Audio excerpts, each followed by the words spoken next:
Bonjour et bienvenue au Tour des Tours. Aujourd'hui, je suis avec Karine Lavoie, la directrice du cirque hors piste. Bonjour. Bonjour. Ça va bien? Ça va bien, vous? Oui, merci. Mais bon, parle-nous de votre parcours personnel. Oui, bien, au fait, mon parcours personnel, j'ai commencé toute jeune dans le milieu des arts du cirque. J'avais 17 ans, puis j'ai été une des premières participantes du projet de cirque social à Montréal. Puis, je suis tombée en amour avec les arts du cirque. J'ai poursuivi donc à la fois ma carrière comme artiste de cirque et j'ai développé aussi ma carrière plus dans le milieu social comme intervenante sociale. Et aujourd'hui, j'ai la chance de jumeler mes deux passions, donc le social et le cirque, en étant à la direction de cet organisme Cirque Hors Piste. Ouais. C'est vraiment intéressant. Mais comment l'idée de cirque hors piste est née? Bien, en fait, Cirque Hors Piste est né au départ. C'était un projet, puis ça a été initié par le Cirque du Soleil, qui est une grosse compagnie de production de spectacles de cirque. Donc, c'est né en 95 et ils ont développé un partenariat avec des organismes qui travaillaient avec les jeunes en situation de précarité. Puis, tranquillement, le projet a évolué, a démontré son importance dans le travail auprès des jeunes. Et en 2011, Cirque Hors Piste est né comme OBNL, dans le fond. Donc, c'était le premier organisme en cirque social au Canada. D'accord. Et quelles sont les missions et les valeurs de l'organisme? Donc, la mission principale de Cirque Hors Piste, c'est vraiment d'utiliser tous les arts du cirque comme outil d'intervention sociale auprès des jeunes, principalement les jeunes de 15 à 30 ans. Donc, c'est vraiment le cirque comme prétexte, le cirque comme approche d'intervention alternative, donc justement pour atteindre différents objectifs sociaux, puis valoriser la place des jeunes qui vivent une certaine marginalité. D'accord. Ouais. Et pendant l'année, vous organisez beaucoup des ateliers fixes, n'est-ce pas? Donc, racontez-nous. Oui, donc au fait, l'ensemble des activités de Cirque Hors Piste est divisé en 4 grands volets. Puis les ateliers de fixe, c'est un des volets de Cirque Hors Piste. C'est un volet où est-ce que on accueille les jeunes. Puis comme on travaille avec des jeunes qui sont soit en situation d'itinérance ou soit qui vivent différentes réalités, c'est un espace où est-ce qu'ils peuvent être eux-mêmes, ils peuvent prendre une pause de la rue, par exemple, ils peuvent interagir avec d'autres. On crée un sentiment d'appartenance. Puis tout ça en utilisant différentes techniques de cirque comme l'acrobatie, la jonglerie, les jeux théâtraux, ainsi de suite.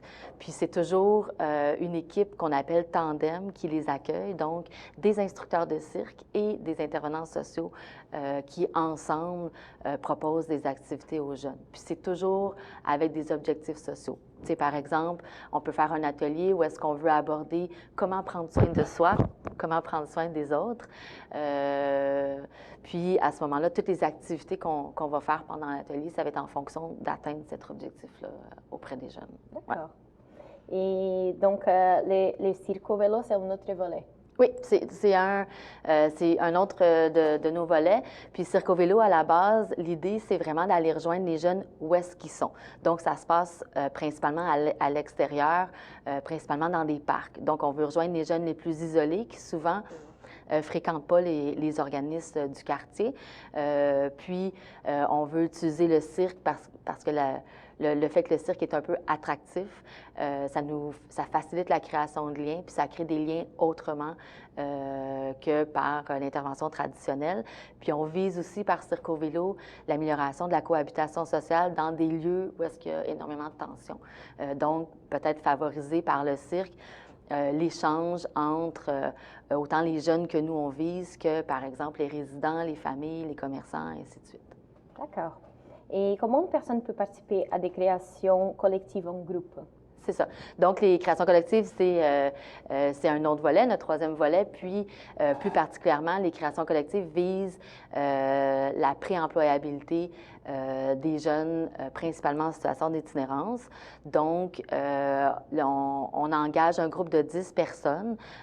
Puis, c'est sûr que c'est des jeunes qui doivent fréquenter d'autres organismes, qui doivent vivre ou qui sont éloignés du marché du travail ou qui ont décroché au niveau scolaire. Puis, on choisit un groupe de 10 jeunes qui travaillent ensemble pendant un mois pour préparer une création qu'ils vont présenter dans la communauté. Puis, encore une fois, c'est toujours, là, dans ce cas-ci, c'est un petit peu plus de travailler, par exemple, l'engagement pendant un mois, le fait de travailler la ponctualité, le travail avec l'autre, le fait de persévérer dans un projet où est-ce qu'il y a des fois des défis, des embûches, ainsi de suite. Fait que c'est un processus un peu plus intensif que nos autres volets. D'accord. Et comment fonctionnent les services créatifs sur mesure? Puis ça, ouais, c'est ça. Donc, ça, c'est notre dernier volet. Les services créatifs, au fait, même si on ne vise pas dans Circorpis le développement d'artistes de cirque, tu sais, les jeunes, souvent, ne poursuivent pas dans le milieu du cirque. Il y en a certains, par contre, qui développent des talents puis des intérêts, puis on souhaite, nous, les accompagner quand ils veulent, justement, devenir artistes.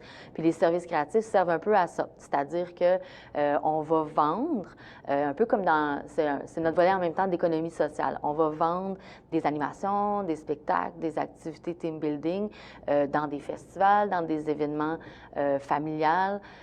Puis, à ce moment-là, bien, nos jeunes qui veulent poursuivre dans le milieu du cirque, on les jumelle avec des artistes professionnels pour qu'ils puissent avoir des expériences de travail en action, là, en animant, en faisant des spectacles.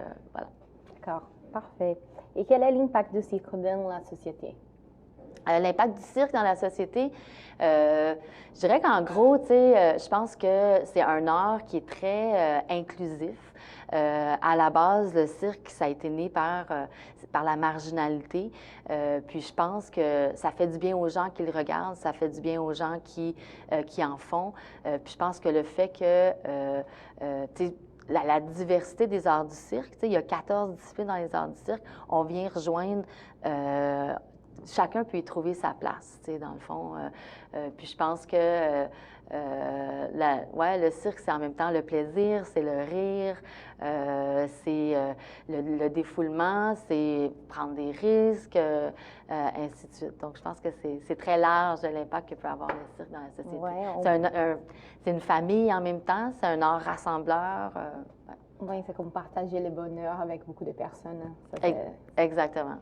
Et comment les personnes peuvent-elles s'impliquer dans l'organisme? Il y a des bénévolats, par exemple?